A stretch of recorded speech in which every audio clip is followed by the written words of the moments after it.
All right, today we are diving deep into a really fascinating worldview, all through a 1977 speech by Reverend Sun Myung Moon called True Parents' Day. We're going to unpack the core ideas that really shape this unique perspective, using the text itself as our guide. So you gotta ask, right? Why would a group go and create its own brand new set of major holidays? Well, the speech kicks off by introducing True Parents' Day as one of 4 big celebrations, and they're meant to mark the rebirth of heaven and earth. The argument is that they're necessary because the original joy of creation got lost in what the text calls the fall of man. Okay, so to really get why new holidays would even be on the table, we first have to understand the core problem this worldview is trying to solve.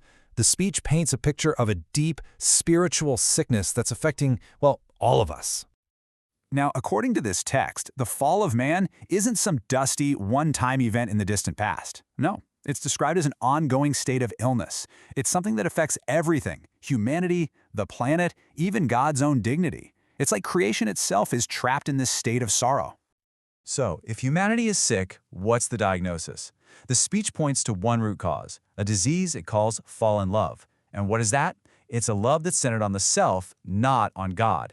And this self-centeredness, it claims, has turned humanity into prisoners of Satan.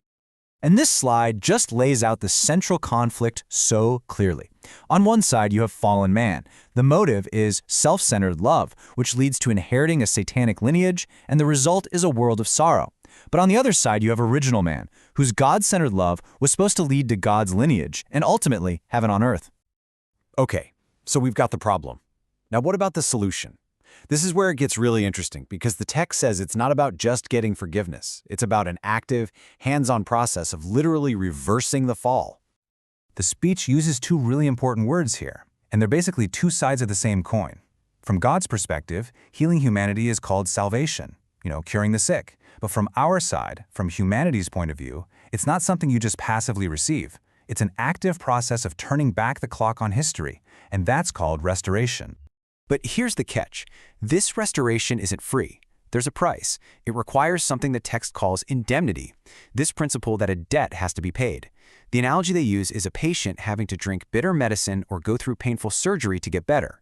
So in this worldview, suffering is actually the currency you use to pay back that historical debt. A path this difficult needs a pioneer, someone to walk it first and show the way.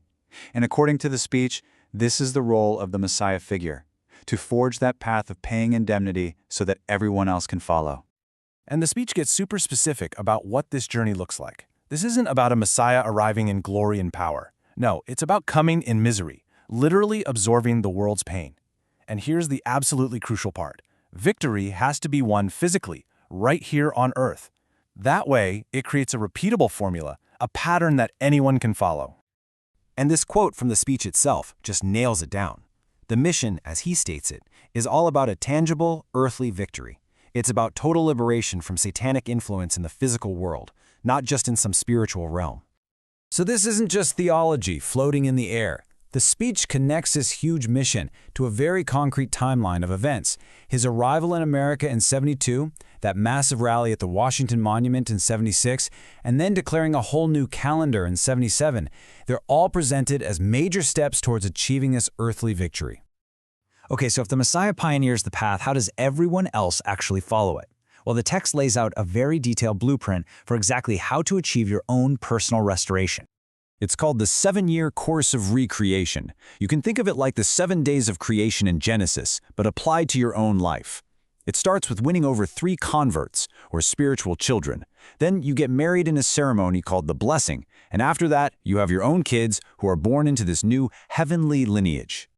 What's really interesting is how each of these elements has a specific job. The spiritual children act like a protective, angelic foundation. The married couple then reaches the level of a restored Adam and Eve. And finally, having their own physical children is the stepping stone that allows them to reach the ultimate goal of becoming parents in this new lineage. And this is the absolute linchpin of the whole process, the marriage ceremony, known as the blessing. The text describes this as the pivot point. It's the moment of transference, where that tie to the old fallen lineage is severed, and you're literally grafted into the new heavenly one. But you see, all of this intense personal work, this 7-year course, it isn't just about you. All of these individual restorations are presented as puzzle pieces building towards something much, much bigger. And this brings us right back to one of the most critical themes in the entire speech, the unwavering focus on the physical world. The text is crystal clear. Without establishing the kingdom of God here on earth first, there can be no kingdom in heaven. This quote really spells out the endgame. The ultimate purpose isn't just for a few people to complete this course. The goal is for every follower to become true parents themselves, and in doing so, expand God's kingdom from the family, to the tribe, to the nation, and eventually the entire world. And get this whole endeavor is framed as the culmination of 6,000 biblical years of history. Think about that. All of that time, all of God's work, this long vertical story through history, is now, according to the text, being resolved horizontally. It's all being brought to a conclusion within a single lifetime. So when you put it all together, what we've just walked through is more than just a framework for personal change. It is, quite literally, a blueprint to reverse the entire process of the fall and rewrite human history. And that leaves us with a pretty massive question, doesn't it? What does it actually mean to try and rewrite history on that kind of scale?